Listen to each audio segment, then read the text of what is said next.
Someone at the barbecue asked my boyfriend who he'd date if not me. He pointed at my best friend and said, "Brittany, obviously." Obviously? I stood there holding the potato salad I'd made while my boyfriend Jason and my best friend Brittany both laughed like he'd said something hilarious. We were at our friend Tom's annual summer barbecue with about 30 people, and Jason had just announced to everyone playing the stupid drinking game that he'd pick my best friend if I didn't exist. Come on, babe, it's just a hypothetical question. Jason took another swig of his beer while Brittany tucked her hair behind her ear, the way she always did when she was pleased about something. Besides, Brittany and I have so much in common. It makes sense. No offense, babe, but she doesn't nag about video games or get stressed about work stuff.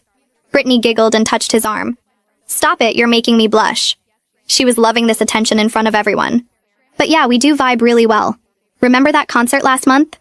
The concert I couldn't attend because I was working overtime to afford Jason's birthday present.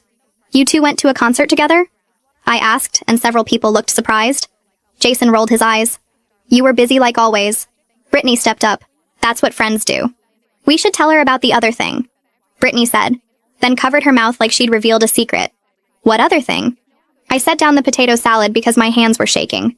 Jason waved his hand dismissive. Brittany's been helping me apartment hunt. You know, for when we move in together. We'd never discussed moving in together.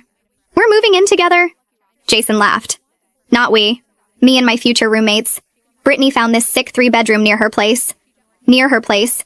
My best friend was helping my boyfriend find an apartment near her without telling me. When were you planning to mention this? Brittany jumped in defensive. He needs his space. You're always suffocating him with your need to know everything. She said this in front of everyone like it was common knowledge. That's rich coming from someone who texts him more than I do. The words came out before I could stop them. Jason's friend Alex laughed. Oh shit, she knows about the texts. Everyone turned to look at Alex, who immediately looked guilty. I'd seen Jason's phone light up with her messages at midnight, at 1 a.m., at 3 a.m. We're friends. Friends text. Brittany said, but her face was red.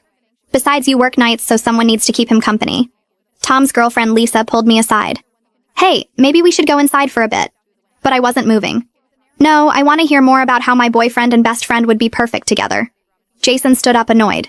See, this is why I said Brittany. She doesn't make everything a drama.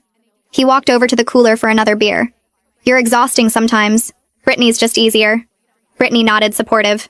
You do tend to overthink things. Like when you got upset about me borrowing your dress without asking. The dress she'd worn to Jason's cousin's wedding that I wasn't invited to, because they only had one extra spot. You went to his cousin's wedding? People were really uncomfortable now, but Jason and Brittany seemed oblivious. You were working. Again.